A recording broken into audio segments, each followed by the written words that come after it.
Indrajit study point में आप सभी का स्वागत है। हम पढ़ रहे हैं अध्याय 7 हास्यकरण की समझ भाग 3। भाग 2 में हम पढ़े हैं अगर वे इन जंगलों में रहने की कोशिश करते हैं तो उन्हें घुसपैठिया समझा जा सकता है जाता था। हम भाग 2 में यहाँ तक पढ़े हैं।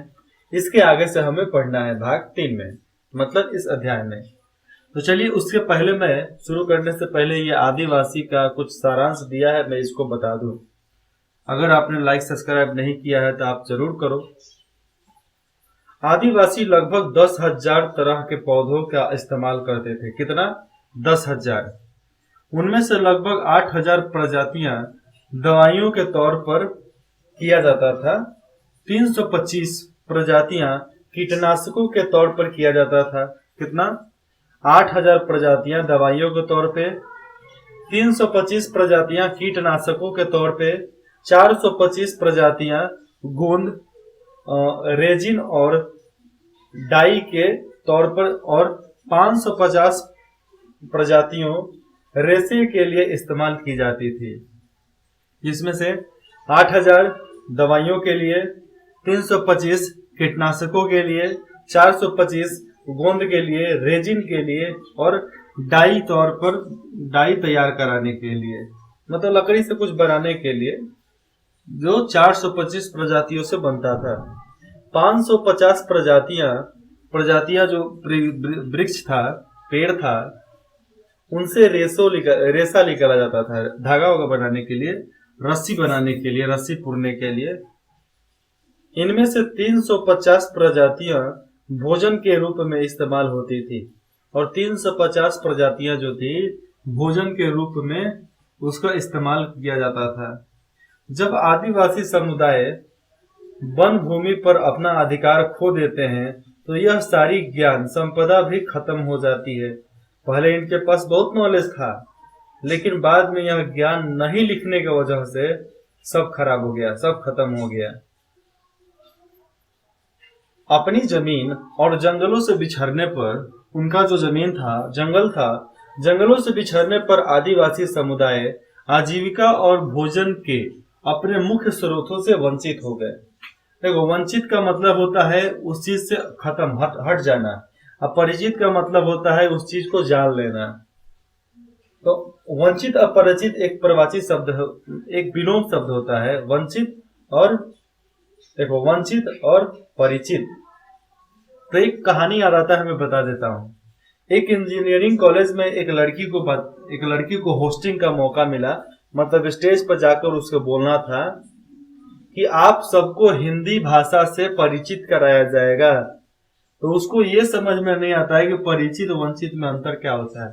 तो वो बोलती है, मित्रों, आज आप सभी को हिंदी भाषा से वंचित कराया जाएगा। इसलिए बोलते हैं बाबू, हिंदी का मतलब समझो। हिंदी हमारी राष्ट्रीय भाषा है, इसलिए मातृभाषा तो भोजपुरी हो गया, हमारी बिहार से हम है तो हमारी भोजपुरी हो गई, लेकिन हिंदुस्तान का भाषा जो राष्ट्रीय भाषा है वो हिंदी है। इसलिए हिंदी को आगे बढ़ाओ, हिंदी को समझो, हिंदी को सीखो। अपने परंपरागत निवास स्थानों से छीनते जाने के वजह से बहुत सारे आदिवासी काम की तलाश में शहरों का रुख कर रहे हैं। अब देखो, अपनी परंपरागत निवास स्थानों के यहाँ पर छीने होना चाहिए, इसलिए थोड़ी पढ़ने में भी गलती हो गई। छीनते जाने यहाँ पर होना चाहिए, छीने जाने की वजह से, ठीक है। तो उनकी जमीन जो छीनी जाती थी, इसके वजह से वो आदिवासी काम के तलाश में शहर के लिए चले गए। वहां उन्हें छोटे मोटे उद्योग कारखानों में काम, इमारत बनाने में उनका काम, इमारत निर्माण में वहां पर काम कर लेते थे। बहुत मामूली वेतन वाली नौकरियां करनी पड़ती थी, क्योंकि आदिवासी थे। एक बार में बहुत मसाला लेकर चले जाते थे ऊपर, लेकिन फिर भी उनको पैसा कम ही मिलता था। और जंगलों में थे तो एकदम खाते थे, जानवर खाते थे, एकदम पेड़ पौधा छील कर खा जाते थे, मध पीते थे। अब शहर में क्या, 4 रुपए में क्या मिलेगा? कुछ नहीं मिलने वाला। इस तरह वे गरीबी और लाचारी के जाल में फंसते चले जाते हैं और वे गरीब होते गए। ग्रामीण इलाकों में 45% और शहरी इलाकों में 35% आदिवासी समूह गरीबी की रेखा से नीचे गुजर बसर कर रहे हैं। इसकी वजह से वे कई तरह के अभावों का शिकार हो जाते हैं, कई तरह के अभावों का शिकार हो जाते हैं। उनके बहुत सारे बच्चे कुपोषण के शिकार होते हैं, बहुत सारे बच्चे जो हैं वो कुपोषण के शिकार हो जाते हैं। आदिवासियों के बीच साक्षात्कार भी बहुत कम है। मतलब आदिवासियों के बीच कुपोषण क्यों? वो अधिकतर अपने नॉलेज को ही ज्यादा समझने लगे हैं।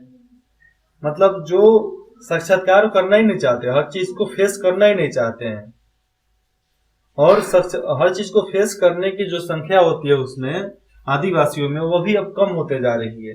लेकिन आज 20वीं सदी में बहुत ज्यादा बढ़ा है।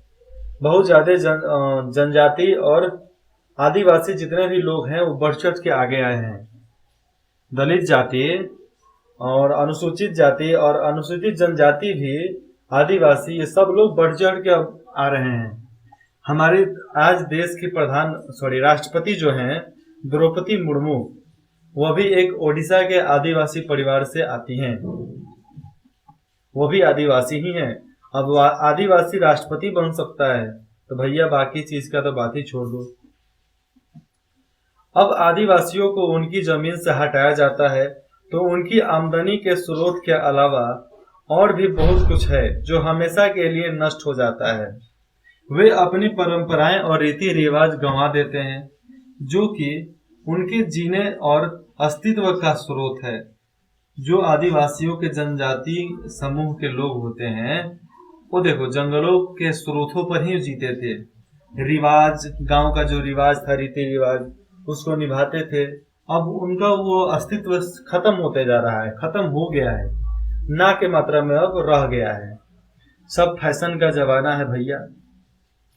ओडिशा में एक रिफाइनरी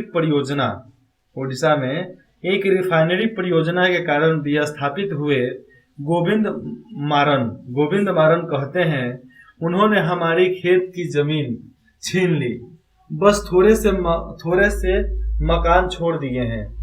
उन्होंने शमशान भूमि, मंदिर, कुएं, तालाब और सब कुछ अपने कब्जे में ले लिया।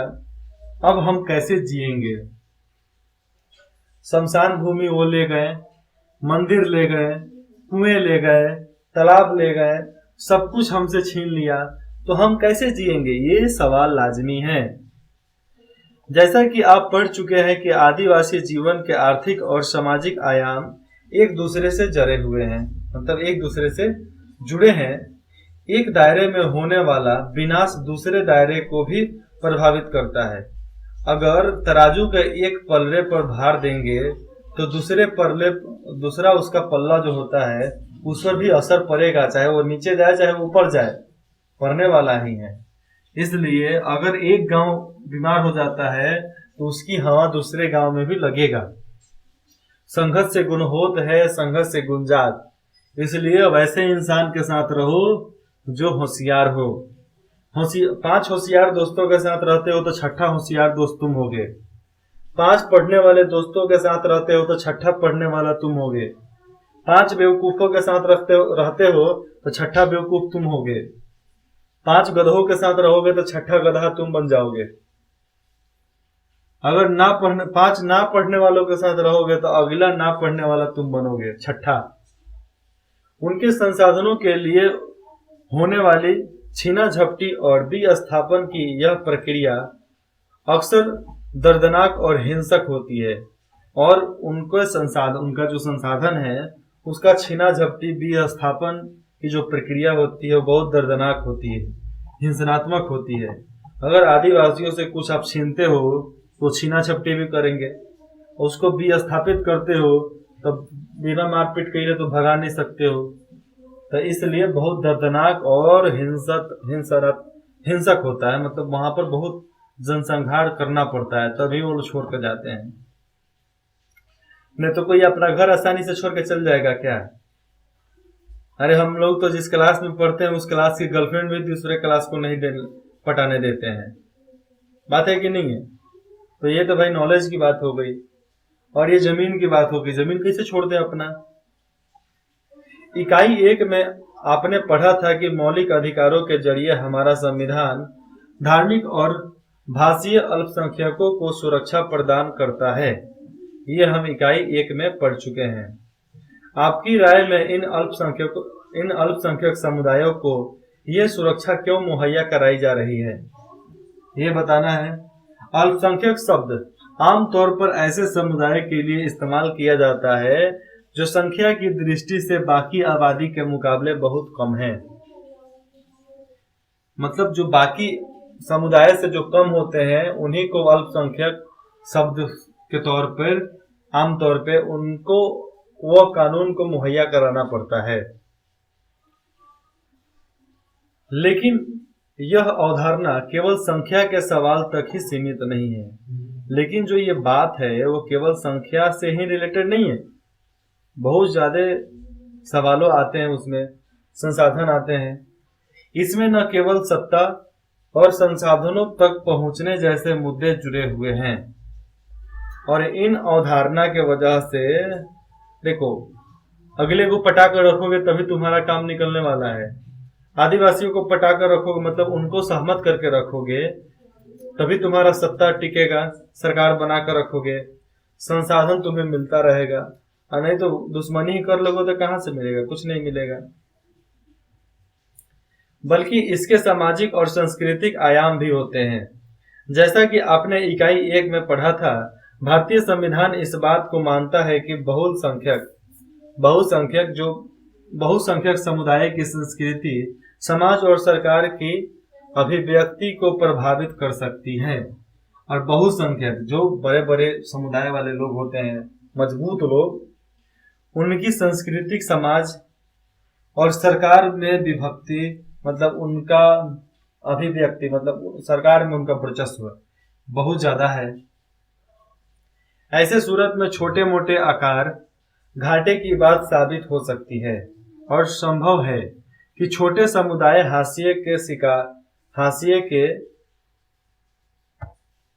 हाशिए पर खिसकते चले जा रहे हैं। जैसे में आप देखो, जो बड़े तबके के लोग हैं, बड़े कास्ट के लोग हैं, वो छोटे जाति वाले को कुछ मानते नहीं है। आज भी वो है कि बड़े जाति वाले जो लोग हैं नहीं मानते हैं। यार भैया, जाति वाती तो कुछ होता नहीं है। भगवान ने पैदा किया तो ये तो देख कर नहीं किया कि तुम्हारा क्या जाति है क्या नहीं है, तुम्हारा रंग क्या है क्या नहीं है। लेकिन फिर भी लोग मानते ही हैं। भगवान ने तो हर किसी का खून नीला पीला काला हरा पीला तो नहीं बनाया। खून बनाया तो लाल ही बनाया, चर्बी बनाया तो वैसे ही बनाया, बीमारी भी बनाता है तो हर किसी के लिए बनाता है, सूरज भी उगता है तो हर किसी के लिए उगता है, पृथ्वी ऑक्सीजन भी देती है तो हर किसी के लिए देती है, पृथ्वी जनजाति खाने पीने का सामान भी देती है तो हर किसी जाति के लिए देती है। ये नहीं कि जो गंदा चावल है गरीब लोग खाएंगे और साफ चावल है अमीर लोग खाएंगे। लेकिन खाते हैं, साफ चावल अमीर लोग खाते हैं बहुत रिफाइनिंग करके, इसलिए उनको 40 साल में कैंसर हो जाता है, हार्ट अटैक आ जाता है, मर जाते हैं। क्यों? वो बहुत खाते हैं भैया, वो बहुत खाते हैं इसलिए वो मारे जाते हैं। नहीं खाते तो नहीं मारे जाते। वर्चस्व की आकांक्षा से बचने के लिए सुरक्षात्मक प्रावधानों की जरूरत पड़ती है जो अल्पसंख्यकों को दी जाती है, आदिवासियों को दी जाती है, अनुसूचित जाति अनुसूचित जनजाति को भी दी जाती है। ये प्रावधान उन्हें भेदभाव और नुकसान की आकांक्षा से भी बचाता है। संविधान हमारा हर चीज से बचाता है उन लोगों को। कुछ खास परिस्थितियों में छोटे समुदाय अपने जीवन संपत्ति और कुशलक्षेम के बारे में असुरक्षित भी महसूस कर सकते हैं। होता है भैया, लाजमी है। असुरक्षा की भावना तब और बढ़ जाती है जब अल्पसंख्यक और बहुसंख्यक समुदायों के संबंध तनावपूर्वक हो जाते हैं। जो अल्पसंख्यक जिसकी संख्या कम है, बहुसंख्यक जिसकी संख्या ज्यादा है, अगर उन दोनों के बीच में संबंध तनावपूर्वक हो गया तो भैया दिक्कत तो होने वाला ही है। जैसे में देश में आज समझ सकते हो, कभी ना कभी वर्ल्ड वार चालू हुआ था, 2 बार वर्ल्ड वार हुआ है। तो ज्यादा शक्तिशाली है कम शक्तिशाली वाले को बर्बाद कर दिया। संविधान में इन सुरक्षाओं की व्यवस्था संविधान में इन सारे सुरक्षाओं की व्यवस्था इसलिए की गई है कि हमारा संविधान भारत की सांस्कृतिक विविधता की सुरक्षा तथा समानता और न्याय की स्थापना के प्रति संकल्पबद्ध है। हमारा संविधान, भारत का संविधान, हर किसी की सुरक्षा और पोषण के लिए संकल्पबद्ध है। वैसे ही उसको डिजाइन किया गया है। जैसा कि आप अध्याय 5 में पढ़ चुके हैं, कानून को कायम रखने और मौलिक अधिकारों को साकार करने में न्यायपालिका अहम भूमिका निभाती है कि हर किसी को न्याय मिले। उसमें अहम भूमिका कौन निभाता है? न्यायपालिका। याद रहेगा। अगर किसी भी नागरिक को ऐसा लगता है कि उसके मौलिक अधिकारों का हनन हो रहा है, तो वह अदालत में जा सकता है। आइए अब इन प्रावधानों की रोशनी में मुसलमानों के संदर्भ में हास्यकरण को समझें। अब हम जानेंगे कि मुसलमान के संदर्भ में मुसलमानों की जात जो होता है, जाति, उनको हास्यकरण क्यों समझा गया, इसके बारे में हम यहाँ पर पढ़ते हैं। तो ये हम पढ़ते हैं भाग 4 में, क्योंकि वीडियो बहुत लंबा हो जाएगा, लेसन बहुत लंबा हो जाएगा। ये आप अगले में पढ़ोगे तो बोर्ड भी नहीं होगा। तो मिलते हैं अगले भाग में, तब तक लेते हैं विदा। इंद्रजीत स्टडी पॉइंट में जुड़ने के लिए आप सभी का धन्यवाद।